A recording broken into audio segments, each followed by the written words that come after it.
então, vamos tentar meditar um pouquinho na palavra de Deus. Eu quero pensar em 2 desafios para o ano de 2021. Apenas 2 desafios para 2021. O texto que eu quero meditar com vocês, que para mim traz esses desafios, é o texto de Hebreus capítulo 10, verso 25. Diz assim o texto: não deixemos de nos congregar, não deixemos de nos congregar como é costume de alguns. Pelo contrário, façamos admoestações, ainda mais agora que vocês veem que o dia se aproxima. Vamos falar com o Senhor mais uma vez?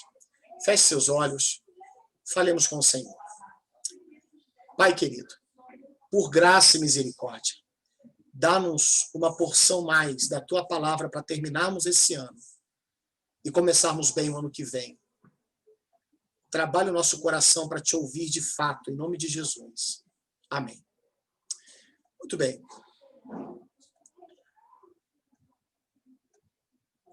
Se eu pensar com você, eu acho que vai ser muito fácil entender que isolamento é um dos efeitos da queda nas relações. Por exemplo, sobre Eva, Adão disse a Deus: a mulher que me deste, perceberam? Ele se isola daquela que era osso dos seus ossos, carne da sua carne. Após matar o próprio irmão, Caim diz assim para o Senhor, quando é questionado: por acaso sou o guardador do meu irmão? Percebem o efeito da queda trazendo isolamento e total despreocupação com a vida alheia? O Antigo Testamento, porém, termina com a promessa da obra salvadora que desfaria as barreiras relacionais quando o precursor de Jesus Cristo, referindo-se a João Batista, que viria no espírito de Elias, converterá o coração dos pais aos filhos e o coração dos filhos aos seus pais. É o que está em Malaquias 4, verso 6, lá no finalzinho do Antigo Testamento. O efeito da queda, isolamento. A promessa de redenção, reaproximação, reconciliação. E o efeito justamente da redenção nas relações é essa comunhão, essa vida em comum. A obra de Cristo restaura a cruciformidade, forma de cruz, das relações interpessoais. Hebreus, o texto que nós estamos usando como base, já vamos esmiuçá-lo um pouco, nos ensina que verticalmente Jesus restaurou nossa relação com Deus Pai. Pelo novo e vivo caminho, o apelo é que aproximemo-nos de Deus com um coração sincero, em plena certeza de fé, capítulo 10, verso 22. Agora, horizontalmente, lembremos relacionamentos cruciformes, em forma de cruz. Agora, horizontalmente, Jesus restaurou nossa relação uns com os outros. Não é natural que crentes sejam como Caim ao falar de Abel. Eu sou tutor agora do meu irmão? Não, não. O natural a crentes é falar como Moisés, que clama ao Senhor pelo povo, para que Deus não destrua o povo. Por isso, Hebreus apela que cuidemos também de nos animar uns aos outros no amor e na prática das boas obras. Capítulo 10, verso 24. O verso que antecede o verso que nós vamos estudar um pouco mais hoje. O homem caído, gente, ele pensa sobre si o tempo todo. Ele pensa em si. O homem renascido em Cristo pensa sobre o outro. Pensa no outro, sempre para a glória de Cristo, ser restaurada na vida alheia e haja reconciliação sempre e mais em mais e mais vidas.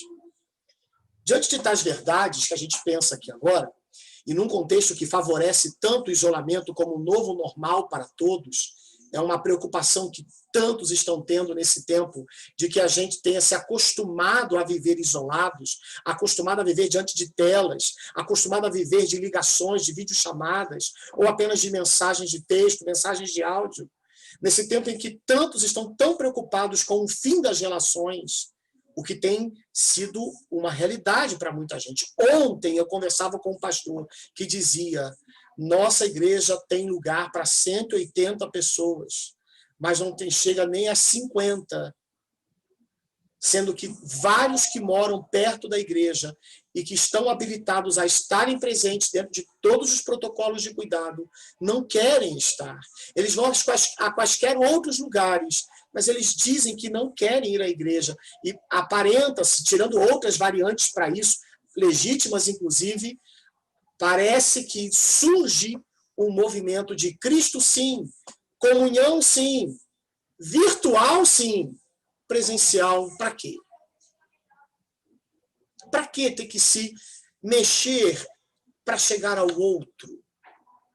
Diante dessa preocupação, dessas verdades, precisamos refletir sobre 2 desafios que Hebreus 10, 25 nos faz. Primeiro desafio, diga comigo você em sua casa, não deixemos de nos congregar. Você pode repetir? Não deixemos de nos congregar. Amados e amadas, os cristãos estavam sofrendo, no tempo do autor aos Hebreus, algum nível de sofrimento por causa de sua fé em Jesus. Esse contexto estava servindo nas mãos de Deus para revelar a real condição de muitos que se diziam irmãos. Sob a desculpa da condição da perseguição, alguns manifestavam o que o autor vai dizer ser um costume. Não deixemos de nos congregar como é costume de alguns. Não é um problema de perseguição, não é um problema circunstancial. O problema de quem abandona a congregação é costume, é hábito, é um coração inclinado ao mal. É normal aos crentes a aproximação relacional crescente, que cuida fraternalmente. A inclinação natural de quem está perdido é se isolar. Mesmo o mais popular dos amigos ou a pessoa mais aparentemente extrovertida e prestativa, altruísta, sem Jesus no seu coração, ela está isolada dentro de si mesma. Quando o ego pecador de todos nós produz aproximação, quando a aproximação é produzida pelo ego pecador, ele está subindo degraus para a autopromoção. Não está em vista a verdadeira aproximação relacional. Basta que o ego seja desagradado, que se revelará o que de fato estava em jogo. É por isso que você vai entender porque tantas boas amizades, bons casamentos, bons namoros promissores que deveriam terminar em casamento, acabam tão inesperadamente. Por quê? É questão de tempo que a selvageria egoísta do coração enganoso se revele, quando o ego diz para si mesmo: eu quero ser feliz, custe o que custar. Não importa se custará fazer o bem ou o mal. O que é conveniente? É fazer o bem? É ser altruísta? Então, para me servir, eu faço o bem. O que é conveniente? É fazer o mal? É abandonar? É deixar? Eu faço o mal. Porque, na verdade, o que eu estou pensando é em mim mesmo. Essa é a essência relacional do ego caído. Usar tudo, plausível ou não, louvável ou não, para se satisfazer. Essa inclinação, porém, fica muitas vezes e por muito tempo escondida atrás de aparente altruísmo. É então que Deus, de forma magistral, sacode nossa vida e permite a tribulação, que como fogo revela a verdade atrás das aparências. Além de muitas outras coisas, a pandemia, irmão, serviu nas mãos de Deus para revelar o quanto nossos ajuntamentos físicos aos domingos como igreja apenas serviram ao ego caído de muitos. O vento que atiça as grandes fogueiras é o mesmo vento que apaga pequenas velhinhas. Vela velhinha. Não é irmã Marlene velhinha, não, pelo amor de Deus. Então, o vento que atiça as grandes fogueiras é o vento que apaga pequenas velas. A perseguição aos crentes do tempo dos Hebreus atiçou verdadeiros crentes à chama da fé, mas também desmascarou os falsos. Os apóstatas se revelaram. Assim também hoje, o isolamento social que revelou e atiçou profundamente a relação de cuidado de muitos, tal como vimos nesse culto até agora, foi também o mesmo que Deus usou para denunciar o costume egoísta de alguns. É então que o autor desafia os seus primeiros leitores e desafia a nós igualmente, dizendo: não deixemos de nos congregar. É a nossa tendência, é claro. A tribulação naturalmente leva-nos ao desânimo. E é por isso que é pungente o seu apelo: não deixemos de nos congregar. Não podemos ainda voltar ao nosso tempo de forma satisfatória para todos. Sabemos disso. Mas ansiamos por isso? Temos saudade de tomar a ceia do Senhor? Pelo que cremos biblicamente, ela é só legítima para quando a igreja pode se reunir? Há quanto tempo, irmãos, não participamos do corpo e do sangue, simbolizados no pão e no vinho? Temos alimentado o ardente desejo de nos ver pessoalmente, olho no olho, para que juntos nos ajudemos na caminhada? O quanto a comodidade do Zoom tem sido uma tentação de substituição para a comunhão face a face? Quando pudermos voltar a estar novamente juntos, teremos um problema de falta de espaço? Será que esse anseio de voltar ao templo corresponde ao anseio do cuidado mútuo ou apenas o anseio de estar naquele prédio? Voltar ao templo é só mais uma forma de cuidar do outro ou uma distração da verdadeira congregação que compartilha a vida na vida? Ah, meus amados, eu preciso dizer isso para vocês antes que esse ano termine. Para aqueles que alegam que não estão presentes hoje nas coisas possíveis, porque querem justamente que a presencialidade volte, eu preciso fazer-lhes uma advertência.